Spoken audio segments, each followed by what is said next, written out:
my dears, and welcome to my channel.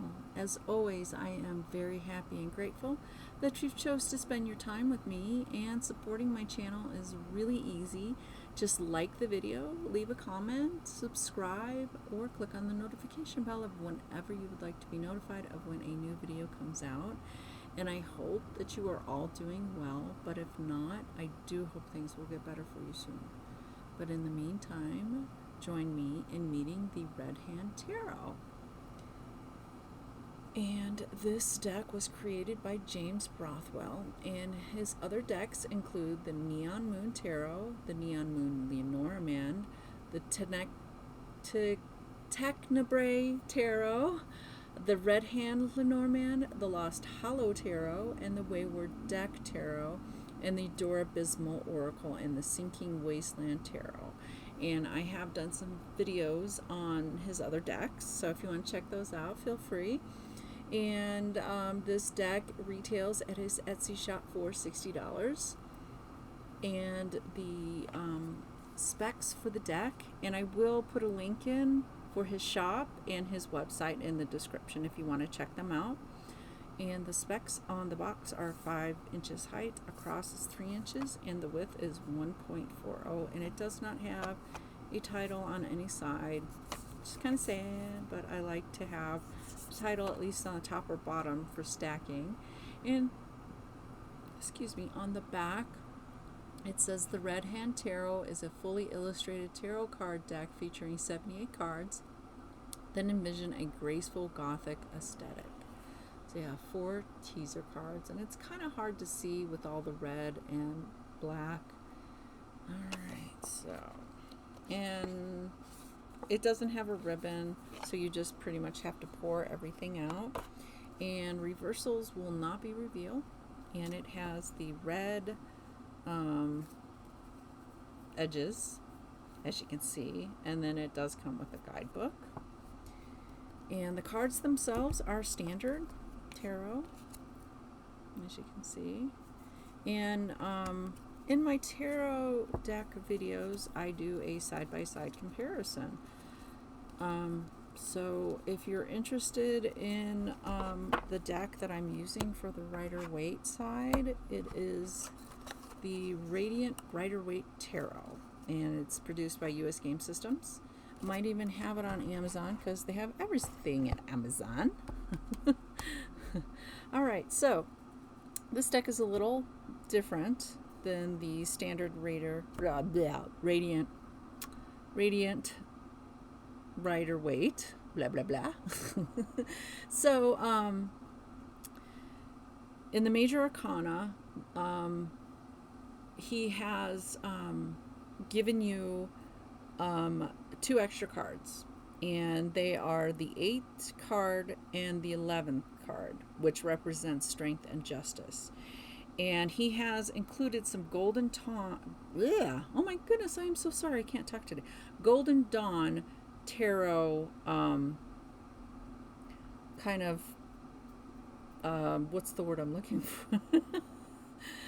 He has inserted some Golden Dawn Tarot into this Rider-Waite Tarot. I think that's the best way to put it. And before the Rider-Waite Tarot, there was the Golden Dawn, and they corresponded, the Justice and the Strength card, astrologically. And so when Rider-Waite, Waite came along and made his deck, he switched it because the order of the Strength and Justice cards, so that Strength corresponded with Leo and Justice corresponded with Libra. And if you Google it, it'll give you some more details, but that's just basically the Cliff Notes version. And also on the Red Hand cards, he has put the title, Golden Dawn title for the cards, and either an elemental, planetary, or zodiac association for the bottom of the deck. Okay, so let's go ahead and do a comparison.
Okay, so here we go. We have a choice of whichever one you want to use for the 8th card. I don't think it's really going to disrupt your reading if you choose to use one or the other, but I just wanted to show you the 2 cards for that. Okay.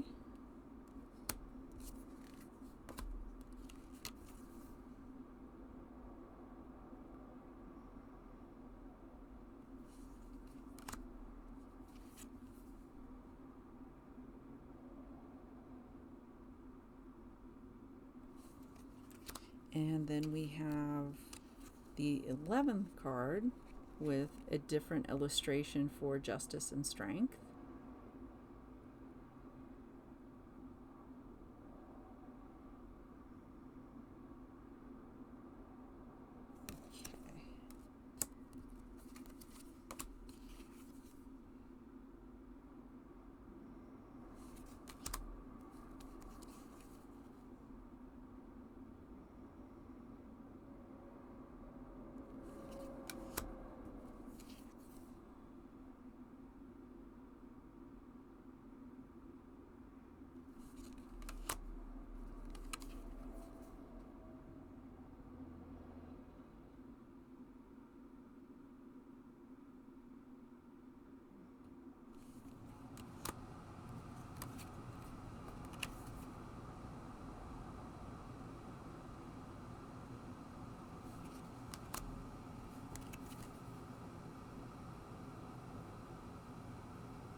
Alright, that is the Major Arcana.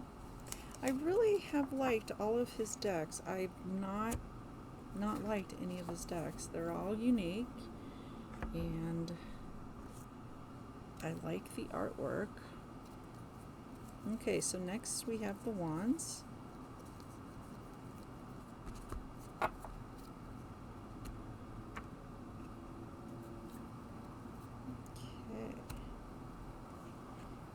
And same thing, we have the Golden Dawn title, and then we have either elemental, planetary, or zodiac association at the bottom.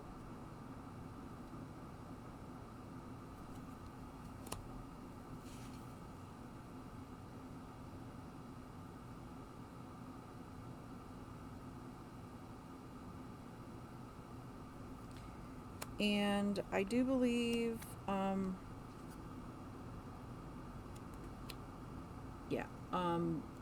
after the ace of each suit, it basically just gives a one word to describe the card.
Next we have cups.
Okay, next we have these swords.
Okay. And last, Pentacles.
Okay, that is the deck.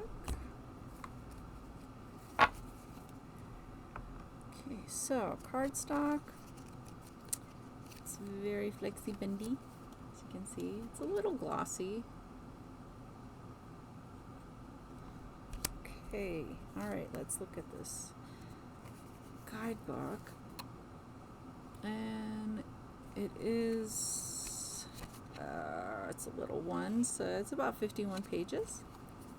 And if you go on the website, it'll give you an intro to the deck, and it has card images and meanings in case maybe you lose your guidebook or anything. And then you could do a sample one card reading.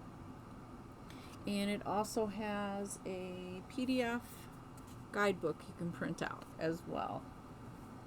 Okay, so we have an introduction, and he goes into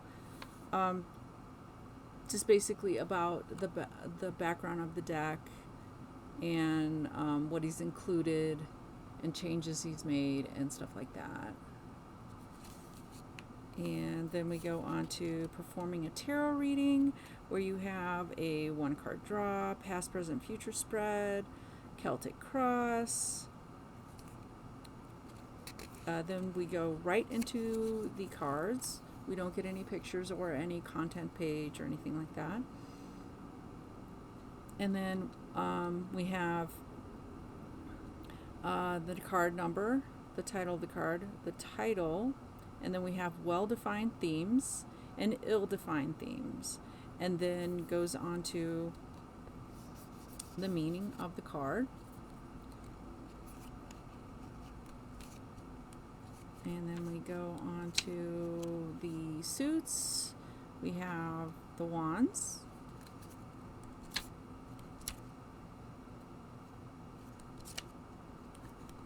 and the cups,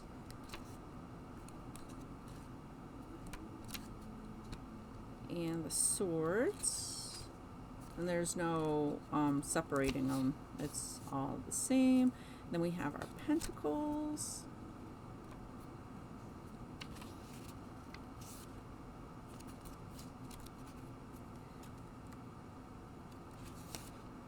okay, and then we have some closing remarks, and we have all of his socials. And that's pretty much it. Pretty short and sweet. Okay, now shuffling is very nice. They're very bendy. They're not stiff at all. And they are a little slippery, but not really. A little bit.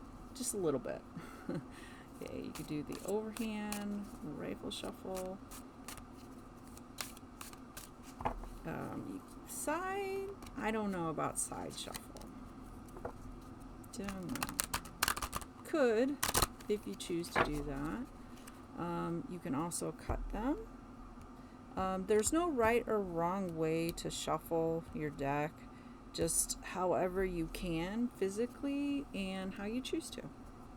You can do the cutting, you can do the fan, or you can just spread them all over your table and pick them that way.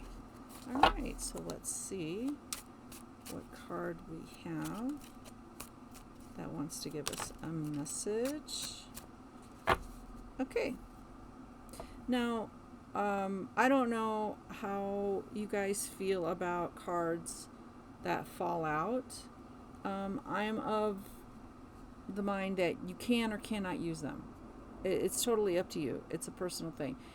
If you want to put it back into the deck, if you don't. But this time I think that I will go ahead and use it. So we have the Seven of Swords, unstable effort. Okay. And I've put them back in the deck, and then I've had sometimes to where they've appeared again, and I'm like, okay, I'm listening. So it's totally up to you. Okay, so for well-defined themes, we have self-doubt, distraction, negative thinking, sabotage, scattered material state, deception, ill-defined terms, appeasing others at our own expense, mental stress, lying to oneself, keeping secrets. Okay. The Seven of Swords symbolizes the moon in Aquarius. So we have the moon in Aquarius. It is an unstable ideal of strength, perhaps an imitation of it built on faulty foundations that have no choice but to crumble when challenged. It suggests an untrustworthy character, demonstrated here with our hooded central figure. Maybe we ourselves, the trustworthy character depicted, thinking we've outsmarted everyone else and feeling like we're victorious, but our victory is built on deception and so is corrupted from the onset. Maybe we've been taken advantage of by this character and they've put us into a difficult position as a result. Perhaps the uncertainty of this card is an unstable success that is the result of our self-doubts eating away at the purity of our purpose. We may find achievement that crumbles in our hands as those self-doubts keep us from truly living up to our potential. Overall, this card is one where our victory has been robbed either due to self-sabotage or the sabotage of ourselves by someone who isn't acting from a place of integrity. Watch out for deception from others and especially yourself. Okay. Yeah, I don't like the Seven of Swords card because you just don't know unless you do more cards around it whether it's you who is deceiving themselves or somebody else is deceiving or lying to themselves. The Seven of Swords is sometimes a hard card to decipher unless you have clarifiers or more cards around it. All right, so once again, thank you so much for spending your time with me, and I hope that you will join me with a future video. And if you do have this deck, please leave a comment how it's working out for you. I'm always interested in pros and cons and helping other people to decide whether or not to purchase a deck, and other people's reviews and comments about the deck is always helpful. But until next time, take care and goodbye, my dears.